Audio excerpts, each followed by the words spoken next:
Protocols of the Learned Elders of Zion in Modern English. A one-page summary. Goyim are mentally inferior to Jews and can't run their nations properly. For their sake and ours, we need to abolish their governments and replace them with a single government. This will take a long time and involve much bloodshed, but it's for a good cause. Here's what we'll need to do. Place our agents and helpers everywhere. Take control of the media and use it in propaganda for our plans. Start fights between different races, classes, and religions. Use bribery, threats, and blackmail to get our way. Use free Masonic lodges to attract potential public officials. Appeal to successful people's egos. Appoint puppet leaders who can be controlled by blackmail. Replace royal rule with socialist rule, then communism, then despotism. Abolish all rights and freedoms except the right by force by us. Sacrifice people, including Jews sometimes, when necessary.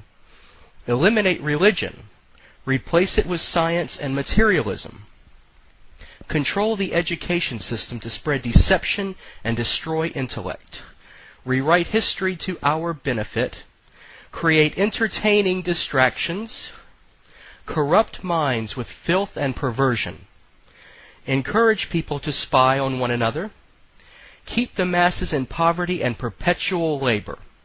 Take possession of all true wealth, property, and especially gold. Use gold to manipulate the markets, causing depressions, etc. Introduce a progressive tax on wealth. Replace sound investment with speculation. Make long-term interest-bearing loans to governments. Give bad advice to governments and everyone else. Eventually the Goyim will be so angry with their governments, because we'll blame them for the resulting mess, that they'll gladly have us take over. We will then appoint a descendant of David to be the king of the world, and the remaining Goyim will bow down and sing his praises. Everyone will live in peace and obedient order under his glorious rule. Sound familiar? That book was written in 1910, over 100 years ago. Of course, we also have Bernie Sanders and Ted Cruz. If you will not stand with Israel and the Jews, then I will not stand with you. Thank you, and God bless you. Okay, one second. Yes, no, I don't want to be interrupted. The question was asked. It's a fair question, and I'm trying to. Okay, you see, have the right to look, resist. if you don't, Yes, they did. you don't. Excuse me. Shut up. You don't have the microphone. You've asked. You know, I don't want police officers here. You're going to arrest people? No, I'm not going to arrest people. But are you going to allow us? Are you going to allow us to have a discussion? What do you think? You come down here. You're up there. Come down and be Democratic.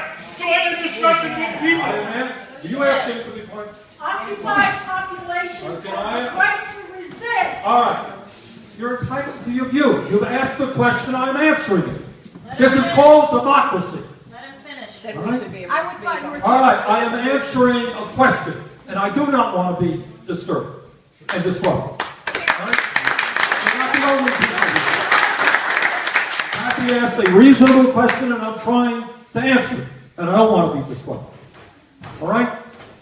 In my view, you're entitled to your view, I am entitled to my view. In my view, Hamas has done those things, and on top of that, Hamas is very clear. They want, their view is that Israel should not have a right to exist. That's the fact. Bullshit! All right. You know what? We must be the rabble, huh? You talk to like that, talk down. This is democracy? Bull crap, that's bully pulpit. I don't know anything more like Hitler, and that's Bernie Sanders. Mr. Social Welfare and Justice.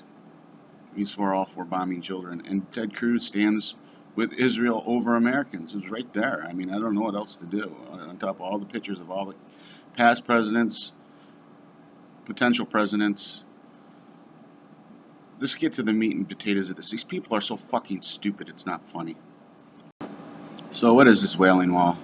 Some people claim that it's the wall of Solomon's temple. Well, that's not the case.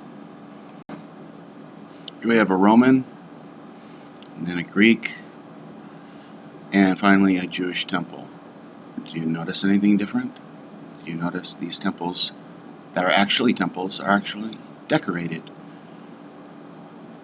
Unlike the wall, which doesn't look like a temple, it looks like a fortress because it is a fortress. It's the Roman fortress Antonia. This is not Solomon's temple.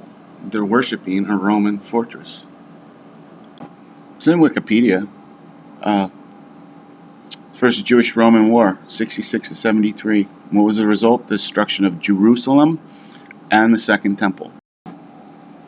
The Romans built an ark commemorating the sack of Jerusalem, and can be found here on the Ark of Titus. It's depicted with friezes and in Latin describing the destruction of the city and the Second Temple. Solomon's Temple, the Wailing Wall, huh? Try again. Unless you're going to conclude that the Romans tore down their fortress to leave Solomon's Temple standing, which would be absolutely ridiculous. It would be beyond silly. And the protocols of Zion, that's the game plan. That's been unfolding slowly and incrementally over the last 100 years. It's not a coincidence. You have to ask yourself, how many times does something have to unfold before you say, well, this is not a coincidence anymore? And if it was just happenstance mistakes, you would have to ask yourself, why don't they ever make mistakes that benefit the common people? It's not mistakes. It's not coincidence. It's a plan. It's the game plan that's going on.